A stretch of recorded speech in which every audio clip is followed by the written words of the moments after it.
সম্মানিত তিরাইশাল্লাবাসী, আশা করি যে যেখানেই আছেন ভালো আছেন, সুস্থ আছেন। দেশ এবং দেশের বাইরে থেকে যারা দেখছেন সকলকেই জানাচ্ছি আন্তরিক শুভেচ্ছা, অভিনন্দন, সালাম এবং আদাব। আজকে আমি দিরাইশাল্লাহ সম্পর্কে দুই চারটি খোলামেলা কথা বলতে চাই, কারণ রোজেই এই অভিযোগ পাওয়া যায়, রোজেই নানান কথা শুনতে হয়, নানান বিষয়ের সম্মুখীন হতে হয়। এই প্রেক্ষাপটে খোলামেলা দু চারটি কথা বলাটাই উচিত বলে আমি মনে করছি। তার মধ্যে একটি হলো, আমি প্রথমেই অভিনন্দন জানাই আমাদের দিরাই যে হাসপাতাল আছে এটি 50 শয্যা বিশিষ্ট থেকে 100 শয্যা বিশিষ্ট উন্নীত হয়েছে। এই জন্য আমি অভিনন্দন জানাই। কার্যত যদি এটি রূপান্তরিত হয় এবং কার্যক্রম শুরু হয় তাহলে দিরাইশাল্লার মানুষ উপকৃত হবে আমি মনে করি। সেকেন্ড হলো, একটি কথা রোজেই শুনতে হচ্ছে বিভিন্ন দিক থেকে, বিভিন্ন ভুক্তভোগী, বিভিন্ন গ্রামের মানুষ এসে আমাকে বলছে, জানাচ্ছেন, কেউ ফোনে, কেউ সরাসরি এসে নানাভাবে, যে দিরাইশাল্লায় একটি অভিভাবকহীন অবস্থার জন্ম হয়েছে। এখানে যিনি সংসদ সদস্য আছেন, মাননীয় সংসদ সদস্য জনাব নাসির উদ্দিন চৌধুরী, তিনি শারীরিক কারণে এত বেশি ফাংশন করতে পারেন না। এটাই স্বাভাবিক। এই বয়সের এই অবস্থার শরীর নিয়ে ফাংশন করা কারো জন্যই সহজ নয়, সাবলীল নয়, এবং সবকিছুর ব্যাপারে তিনি খোঁজখবর রাখতে পারেন না। খোঁজখবর রাখা সম্ভব হয় না, শারীরিক কারণে সম্ভব হয় না। এই শারীরিক অবস্থা আমার হলে, যে কারো হলে, তিনিও পারবেন না। সুতরাং এটি খুবই স্বাভাবিক। কিন্তু সেই ক্ষেত্রে একটি অল্টারনেটিভ কিংবা বিকল্প একটি ম্যানেজমেন্ট গড়ে ওঠেনি। কথিত আছে মিসেস নাসির উদ্দিন এখানে নানাভাবে ইন্টারফেয়ার করেন, প্রশাসনে ইন্টারফেয়ার করেন, রাজনীতিতে ইন্টারফেয়ার করেন, দিরাইশাল্লার মানুষের মাঝে তিনি ইন্টারফেয়ার করেন, করে নানান ধরনের অভিযোগ চতুর্দিক থেকে আসছে। আমি মনে করি এটি খুবই খারাপ লক্ষণ, রাজনীতিতে খারাপ লক্ষণ, দেশের জন্য খারাপ লক্ষণ, দিরাইশাল্লাবাসীর জন্য খারাপ লক্ষণ। এইভাবে কখনো কোনোভাবে তসরুফের সঙ্গে জড়িয়ে, দুর্নীতির সঙ্গে জড়িয়ে, স্বজনপ্রীতির সঙ্গে জড়িয়ে হর হামেশা খবর আসছে। কৃষকরা কৃষক কার্ডের জন্য প্রতিবাদ করছেন, মিছিল করছেন, রানিনা মিছিল করছেন। ফ্যামিলি কার্ডের অনিয়মের কথা ভেসে আসছে নানান ধরনের ইন্টারফারেন্সের কথা। অথচ আপনারা নানান ধরনের গ্রুপিং তৈরি করে মানুষের জীবনকে অতিষ্ঠ করে ছাড়ছেন। কেন করছেন এগুলো? কি জন্য? কি রাজনৈতিক কমিটমেন্ট থাকতে পারে আপনাদের? রাজনৈতিক কমিটমেন্ট যদি থাকে তাহলে সেটা মানুষের জন্য থাকার কথা, মানুষের ভাগ্য নিয়ে ছিনিমিনি করার কথা নয়। মানুষকে এইভাবে দলে উপদলে বিভক্ত করে, গ্রুপাগ্রুপিকে বিভক্ত করাতে কোনো কাজ হতে পারে না। আমি মনে করি এই যে দিরাইশাল্লাহ একটি দুর্বিষহ অবস্থার তৈরি আপনারা করছেন, এর একটি সঠিক সুরাহা দ্রুত আপনাদের করা উচিত। যে যেখানেই থাকেন, যে অবস্থায় থাকেন, যত বড় রাজনৈতিক নেতৃবৃন্দই থাকেন না কেন, আপনারা এগুলো অ্যাড্রেস করতে পারেন না কেন? করেন না কেন? করা তো উচিত।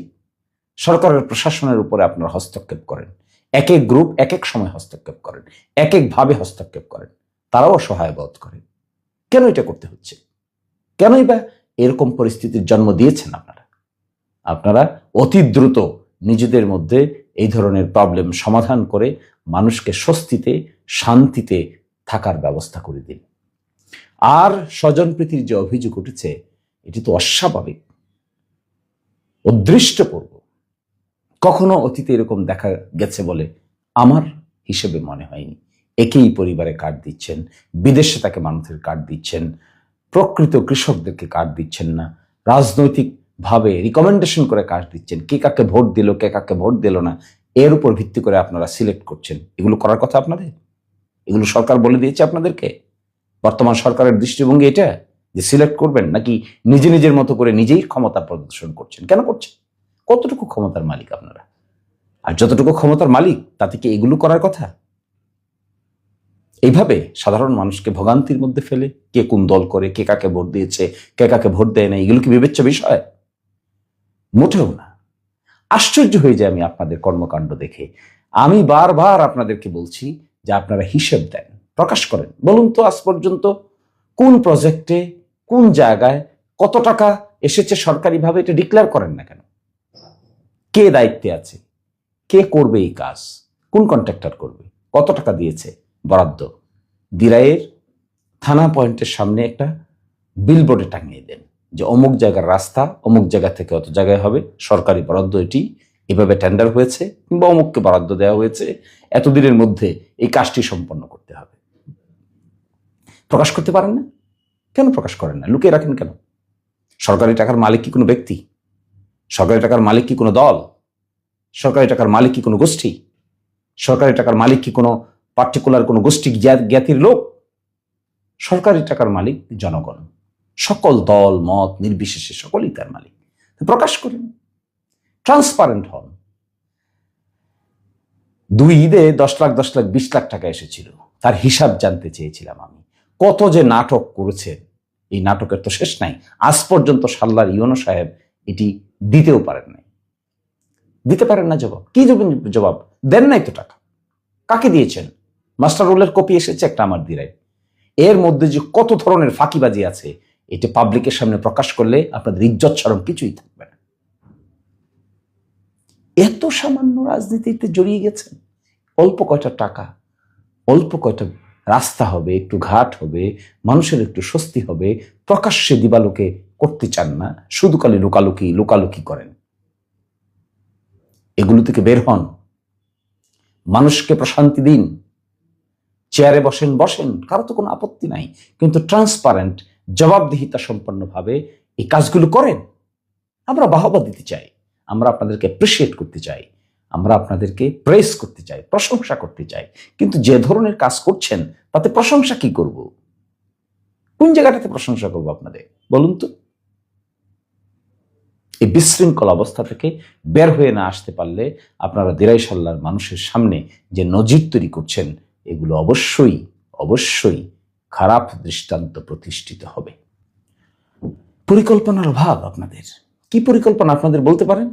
5 বছরে কি করবেন দিরাই সাল্লার জন্য প্রকাশ করেছেন, জানিয়েছেন মানুষকে? কি রাজনীতি? আমি তো আপনাদের রাজনীতির ধরনটাই বুঝতে পারি না।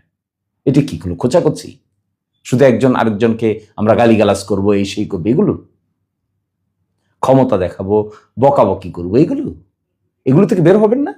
বের হয়ে আসতে পারবেন না? আসা উচিত না আপনাদেরকে? যদি না আসতে পারেন তো নতুন বাংলাদেশের স্বপ্ন মানুষকে দেখিয়েছেন কেন? কি কারণে দেখিয়েছেন? দিরাই সাল্লায় আমি প্রশাসন থেকে শুরু করে রাজনৈতিক নেতৃবৃন্দদেরকে অনুরোধ জানাচ্ছি, প্লিজ এখনো আত্ম উপলব্ধি করুন। মাননীয় সংসদ সদস্য তিনি অসুস্থ, ঠিক আছে, অসুস্থ, তার বিকল্প হিসেবে সুন্দর ব্যবস্থাপনা ডেভেলপ করুন। আইন, আদালত, কোর্ট কাছারি, বিভিন্ন জায়গায় মানুষের যে ভুক্তভোগী মানুষের যে ফরিয়াদ, সেদিকে খেয়াল করুন। 2টো থানাকে ন্যায় বিচারের সহিত পরিচালনা করার জন্য নির্দেশনা দিন। রাজনৈতিক কারণে অমুকের কথা শুনতে হবে, তমুকের কথা শুনতে হবে, এই সমস্ত ফোন আলাপ বন্ধ করুন। আর প্রশাসনের লোকেরা আপনারা এগুলো কেন এরকম হবেন কেন? আপনাদের নিজস্ব মেরুদণ্ড নাই? অমুককে বলতে হবে, তমুককে বলতে হবে। টিওনো সাহেব 2 জন আছেন, ওসি সাহেব আছেন, প্রকল্প বাস্তবায়ন অফিসার আছেন, বাকিরা আছেন। আপনাদের নিজস্ব ট্রান্সপারেন্সি, অ্যাকাউন্টেবিলিটির দরকার নাই? জবাবদিহিতার দরকার নাই? সবকিছুই ওহি আসবে তারপরে করবেন, এই ধরনের জিনিস তো আপনাদের থাকার কথা নয়।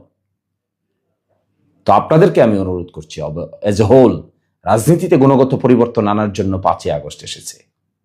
রাজনীতিতে গুণগত পরিবর্তন যদি না আনতে পারি, আমরা না আনতে পারেন আর নজর না দেন, তাহলে কি দিন পাল্টাবে? না এভাবেই চলবে? দিন চলবে না, দিন পাল্টাবে। ইতিহাস এই কথাই বলে। সুতরাং সতর্ক হন, ভালো করে সুন্দর করে দিরাই সাল্লার মানুষদেরকে শান্তিতে রাখুন, তাদেরকে দয়া, মায়া, মহব্বত, আদর করে আগলে রাখুন। সত্যিই তারা অত্যন্ত ভালো। এখানে ধর্ম বর্ণের মিলন আছে, এখানে সামাজিক সম্প্রীতি আছে। এটিকে বজায় রেখে সংকীর্ণ রাজনীতি থেকে বের হয়ে সকল মানুষকে কাছে টেনে নিন। এটাই হবে আমাদের নতুন দিনের রাজনীতি। ভালো থাকবেন, সুস্থ থাকবেন। আল্লাহ হাফেজ।